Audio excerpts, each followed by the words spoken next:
माँ, अरे माँ, ये क्या है? आज फिर से तूने वही लौकी की सब्जी बना दी। मैं बता देता हूँ, आज तो मैं ये बिल्कुल नहीं खाने वाला। अरे ओ बिरजू, तू क्या, तेरा बाप भी यही सब्जी खाता अगर आज जिंदा होता। चल चुपचाप बैठ और खाना खा ले। बाबूजी तो ऊपर आसमान में है माँ। अगर वो वापस आ जाएं, तो ये लौकी की सब्जी उन्हें ही खिला देना। मैं तो चला बाहर, कुछ अच्छा खाकर आता हूँ। अरे ओ बिरजू, सुन तो सही। अरे बेटा, रुक जा। अरे रे रे, अब मैं इसका क्या करूं? पता नहीं बाहर जाकर क्या खाकर आएगा। हे ऊपर वाले, अब तो तू ही इसका कुछ कर। बादलपुर नाम का एक गांव था। यह गांव अपने अच्छे माहौल और सुविधाओं के लिए दूर दूर तक मशहूर था। गांव में दवाखाना, स्कूल, बस स्टैंड और लोगों की जरूरत की लगभग हर चीज मौजूद थी। लेकिन सबसे ज्यादा अगर किसी चीज की चर्चा होती थी तो वह था यहाँ का स्वादिष्ट खाना। इसी गांव में बिरजू नाम का एक आदमी रहता था। बिरजू दिल का तो बहुत अच्छा था, लेकिन उतना ही सीधा सादा भी था। दोपहर का समय था।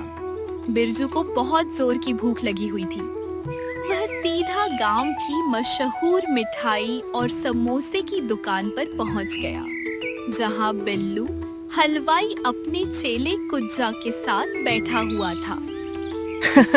अरे ओ कुज्जा, देखो तो सही कौन आया है। अरे ये तो बिरजू है। अरे मालिक, क्या आज इसे पीछे 2 दिन से पड़े हुए समोसे लपेट दें? अरे वही तो करना है। अरे बिल्लू भाई, कैसे हो? बस बस बढ़िया बिरजू भाई, आपकी कृपा है सब। मेरी कृपा? अरे आप भी ना, बड़ा मजाक करते हो। अच्छा ये सब छोड़ो, मुझे जल्दी जल्दी 2 समोसे दे दो, बहुत भूख लगी है। आज माँ ने फिर वही लौकी की सब्जी बनाई है, जो मुझे बिल्कुल पसंद नहीं है। बिल्लू हलवाई ने तुरंत अपने चेले कुज्जा की तरफ इशारा किया। कुज्जा समझ गया कि मालिक क्या चाहता है। वह दुकान के पीछे गया और वहां पड़े पुराने और बासी समोसे उठाकर ले आया। अरे बिल्लू भाई, ये तो बहुत ज्यादा समोसे हैं। अरे कोई बात नहीं, तुम्हें भूख लगी है ना, तुम्हारे पेट के हिसाब से 2 समोसे क्या करेंगे। लेकिन मेरे पास तो सिर्फ 2 समोसों के ही पैसे थे। अरे बाकी उधार रहा, जब मन करे दे देना। वाह बिल्लू भाई, तुम तो बहुत अच्छे हो। बिरजू खुशी खुशी समोसे लेकर घर की तरफ चल पड़ा। उसके चेहरे पर मुस्कान थी, क्योंकि उसे लग रहा था कि आज उसकी किस्मत चमक गई है। बिरजू खुशी खुशी समोसे लेकर घर की तरफ चल पड़ा। उसके चेहरे पर मुस्कान थी, क्योंकि उसे लग रहा था कि आज उसकी किस्मत चमक गई है। चलते चलते बिरजू को रास्ते में 2 साधु बाबा दिखाई दिए। दोनों बहुत कमजोर लग रहे थे। ऐसा लग रहा था जैसे उन्होंने कई दिनों से ठीक से खाना नहीं खाया हो।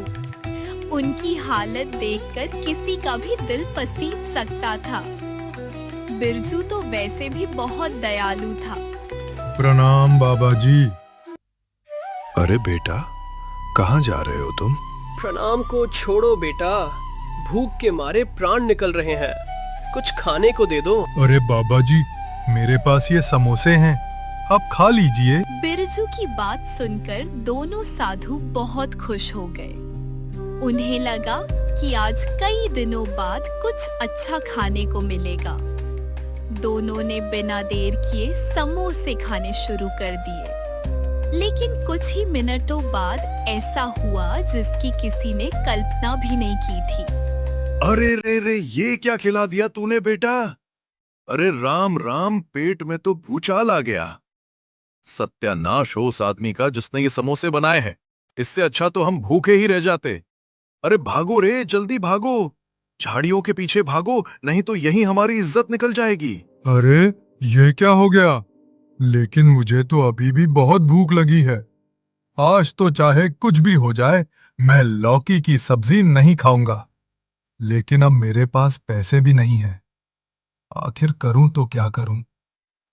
इसी सोच विचार में डूबा हुआ बिरजू धीरे धीरे आगे बढ़ रहा था।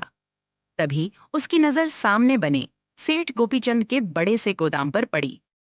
गोदाम के बाहर मजदूर काम कर रहे थे और अंदर अनाज की बोरियां भरी हुई थीं। बिरजू के दिमाग में तुरंत एक विचार आया। उसने सोचा कि अगर थोड़ी देर मेहनत कर ली जाए तो कुछ पैसे मिल जाएंगे। उन पैसों से वह खाना भी खरीद लेगा और बिल्लू हलवाई का उद्धार भी चुका देगा। हाँ, यही ठीक रहेगा।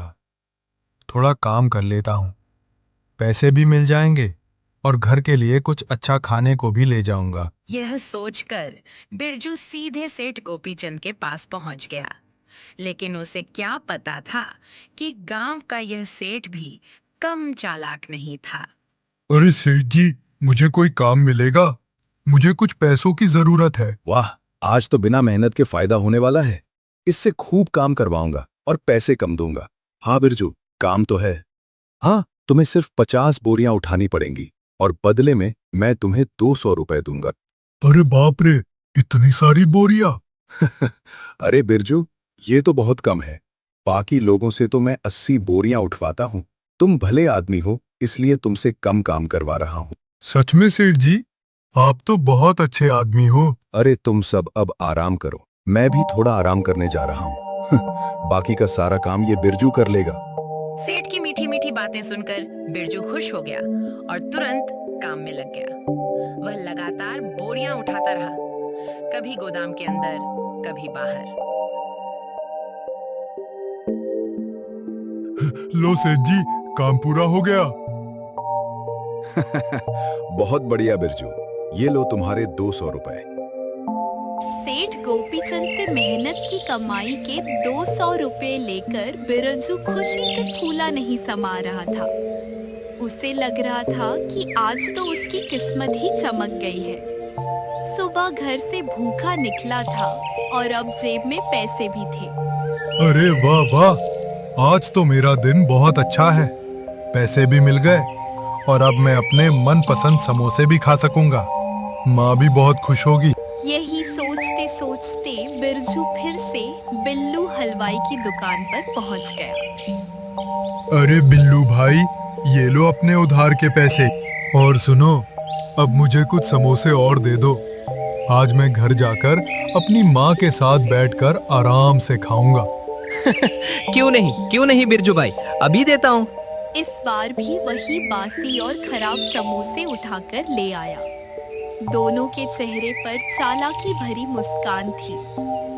धन्यवाद बिल्लू भाई, अब माँ के साथ बैठकर मजे से समोसे खाऊंगा। जैसे ही बिरजू दुकान से थोड़ी दूर पहुंचा, बिल्लू अपनी हंसी रोक नहीं पाया। उसने कुज्जा की तरफ देखा और जोर जोर से ठहाके लगाने लगा। हे, अरे आज तो बड़ा मजा आ गया। उधर बिरजू अपने हाथ में समोसों का पैकेट लिए खुशी खुशी घर की ओर चला जा रहा था। रास्ते भर उसके चेहरे पर मुस्कान थी।